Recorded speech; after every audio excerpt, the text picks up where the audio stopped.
Hi guys, welcome to my YouTube channel. Today we are going to revise number 10 that was in November 2010. There was a question on vectors and also financial mathematics. It is saying in the diagram OR is parallel to PQ and PQ over OR is equal to 2/3. OP and RQ produced mid at S. OP is equal to P and PQ is equal to Q. We are supposed to express in terms of P and or Q vector OR. So before we write vector OR, we are just going to label our diagram. From O to P, we are having this P. And then from P to Q, we are having this small letter Q. And we are given that PQ over OR is equal to 2/3. We need to make vector OR the subject of formula. So first, let us cross multiply. If we say 3 times PQ, it is going to be equal to 2 times vector OR. And in this case, we want to find OR. So we are going to divide by 2 so that we make OR the subject of formula. And then we are given that our PQ, this is our PQ, it is this small letter Q. So we say 3 over 2 times small letter q is equal to vector OR. This is going to be our final answer. And then part B is requiring us to find vector RQ. We want to move from this R to this Q. So we are going to say RQ is equal to RO plus OP plus PQ. We first calculated OR, and in this case it is now RO, which means we have changed the direction. So we are going to write minus 3 over 2Q, and then our OP is P, and then our PQ is Q. Then we need to add the like terms. We are having just 1P, and then 1 minus 3 over 2, we are going to get minus half Q. So this is going to be our final answer. Next question is saying write down in its lowest terms the ratio QS over RS. So we are going to say this triangle, because these are parallel lines, so it means that this triangle RSO is similar to triangle QSP. So it implies that this RO is also similar to this QP. So we are still guided by this information, which is saying PQ over OR is 2/3. Let's say we want to find this PQ.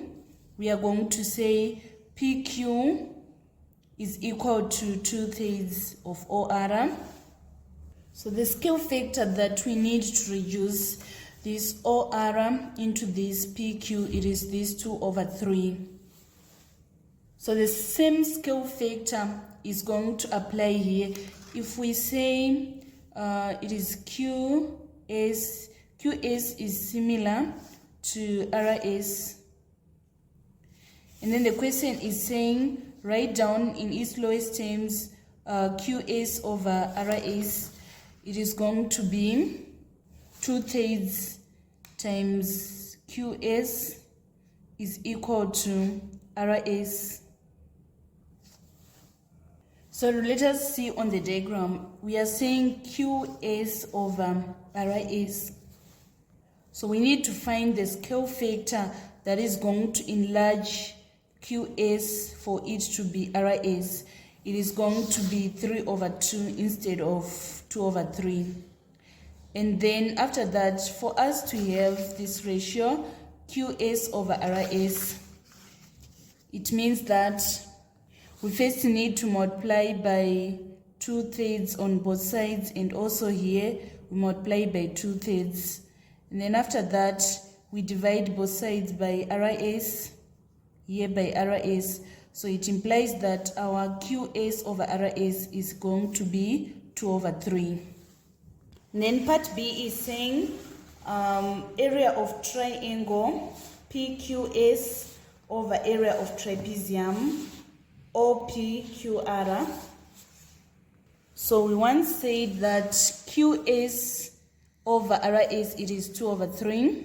So it means that from S to Q, we are having 2. And then the overall RS, it is going to be 3. So to find area of triangle PQC, this is the scale length of the length. The scale of the length is 2. So we need to find the scale of the area.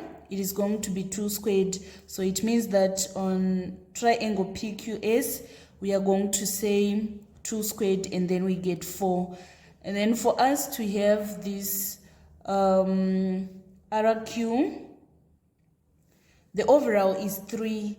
And then if we square 3 to the power of 2, we get 9 is the scale of the area for this side. And then the scale of length, the scale of RQ, it is now going to be 9 minus 4, which is 5. So it implies that area of triangle PQS over area of trapezium or PQR, it is going to be 4 over 5. So we said QS, it is 2. And this is the scale of length. The scale of area, it is going to be 4. And then RS, it is going to be 3. This is of length. And then of area, we say 3 squared. And then we are going to get 9. And now we want to find RQ.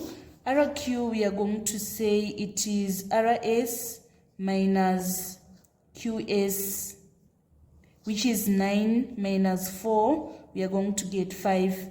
Now when we are writing the area of triangle PQS over area of trapezium, we are going to say it is 4 over 5. Let us now move on to the question on financial mathematics. B, part 1 is saying a shop that makes and sells curtains supply the following price quotation to a customer. Curtaining material per meter, it is 700,000, and then labor, it is going to be 10% of the total cost of the material. This quotation is valid for 2 weeks. A customer bought 150 meters of material and he had the curtains made at the shop. Calculate the amount she paid altogether. So first we need to find the cost of 150 meters. It is going to be 150 times 700,000. Let us punch on the calculator 150 times 700,000. We are getting this 105 million. And then labor, it is 10% of 105 million. So we are going to say times 10%. We are getting this 10,500,000. So now I want to find the total cost. We are going to say 105 million plus 10,500,000. Let us punch on the calculator. Plus 105 million. We are getting this 115,500,000 is our answer. Let us now move on to part 2. 3 weeks later, she requested another quotation and she got the following. Curtaining material per meter, it is 840,000. The labor is 15% of the total cost of the material. She bought another 150 meters of material and he had the curtains made at the shop. Calculate the total amount she paid then. So this time around, the cost of 150 meters, it is going to be 150 times 840,000. Let us punch on the calculator. We are saying 840,000 times 150. We are getting this 126 million. And then we need to find the cost of labor. Cost of labor is now 15% of this 126 million.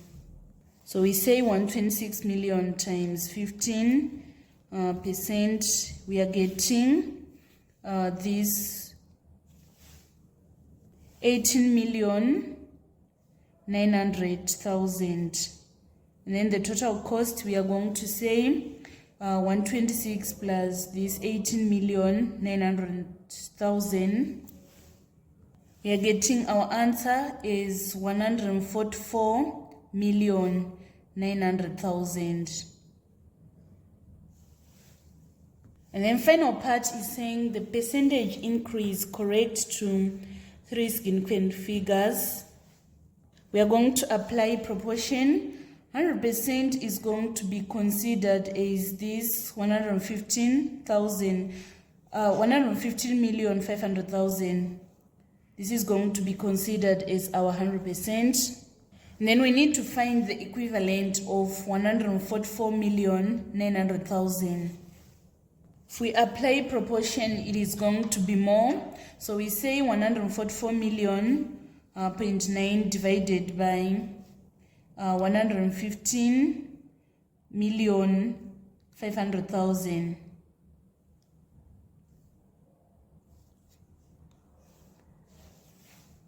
Let me punch again. The easiest way is of reducing these zeros so that we now just have this 144,9 divided by 1,155, and then we say times 100.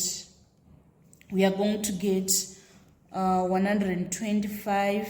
When we round this one, it is going to be 5.5, right?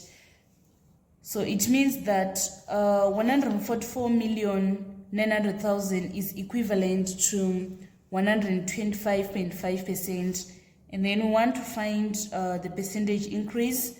We are just going to say 125.5 minus 100%, which is equal to 25.5%. So it implies that this was a percentage increase. So this was the complete solution of number 10 that was in November 2009. This marks the end of our tutorial today on number 10 of November 2009.